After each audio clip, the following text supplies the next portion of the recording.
আমরা দেখলাম সরকারের পক্ষ থেকে ঘোষণা দেওয়া হয়েছে যে আগামী অক্টোবর থেকে স্থানীয় নির্বাচন হবে, 1 বছরের মধ্যে সকল স্থানীয় নির্বাচন শেষ হবে।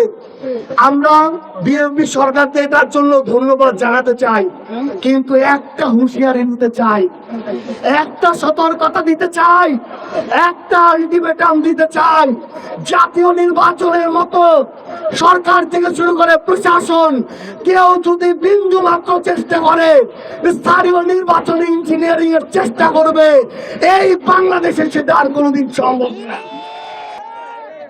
বিএনপি সরকার তাদের নির্বাচনী ইশতেহারে বলেছিল তারা তাদের এই 1.5 বছরের মেয়াদে 1.5 বছরের মধ্যে তারা 1 কোটি কর্মসংস্থান তৈরি করতে হবে। 4 মাস থেকে 4.5 মাস হয়েছে। আপনারা বলেন 1 কোটি তো দূরের কথা, আপনাদের উল্লাপাড়ার মানুষের নতুন করে 1000 সরকারি কর্মসংস্থান তৈরি হয়েছে? কর্মসংস্থান তৈরি হয়েছে? হয় নাই। যেই মানুষগুলো অভাবে থাকতো সেই মানুষগুলোর অভাব আরো বৃদ্ধি পাচ্ছে। আমাদের তরুণ প্রজন্মের মুখে নতুন কথা এসেছে, অনেক তো কার্ড দিলেন, এবার তরুণ প্রজন্মকে একটা বেকার কার্ড দেওয়া শুরু করেন।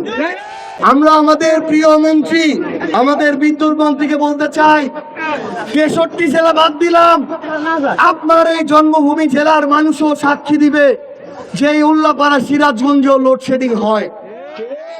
তাহলে আমরা শুধু কথার ফুলঝুরি দেখতে চাই না, আমরা কথার সাথে কাজের মিল দেখতে চাই, আমরা কাজের বাস্তবায়ন দেখতে চাই।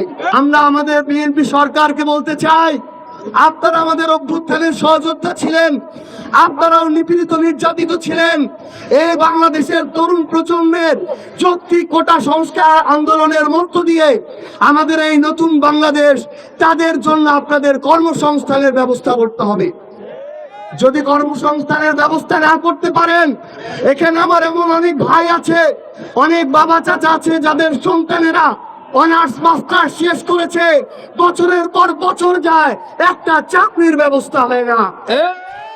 যেদিন এই তরুণ প্রজন্ম চাকরির অভাবে বিক্ষুব্ধ হবে, ওই দিন এই বাংলাদেশে কর্মসংস্থানের অভাবে বেকারদের দ্বারা আরেকটা অভ্যুত্থান হবে। আপনাদেরকে স্পষ্ট করে জানিয়ে যাই, আগামীর বাংলাদেশের রাজনীতি এই দলাদলির রাজনীতি যদি হয়, কোনোদিন বাংলাদেশ ঠিক হবে না। রাজনীতি হতে হবে ভালো আর খারাপের মধ্যে রাজনীতি, ন্যায় আর অন্যায়ের মধ্যে রাজনীতি, মজলুম আর জালিমের মধ্যে রাজনীতি। সকল মুসলিমদের এক পক্ষে আসতে হবে। যারা চাঁদাবাজি করে, আমরা কি চাঁদাবাজিকে সমর্থন করি? তাহলে চাঁদাবাজির বিরুদ্ধে সবাইকে এক পক্ষে আসতে হবে। আমরা কি ক্ষমতার অপব্যবহার সমর্থন করি? জমি দখল সমর্থন করি? লুটপাট সমর্থন করি? মাদক ব্যবসা সমর্থন করি? তাহলে এই সকল অপকর্ম যারা করে তাদের বিরুদ্ধে সবাইকে একজোট হতে হবে। তাহলেই আমাদের পরিবর্তন সম্ভব, না হলে পরিবর্তন সম্ভব না। আপনারা দেখছেন বাংলা আপডেট, খবর 24 ঘন্টা। সারা বাংলার সকল সংবাদ আপডেট পেতে আমাদের সাথেই থাকুন।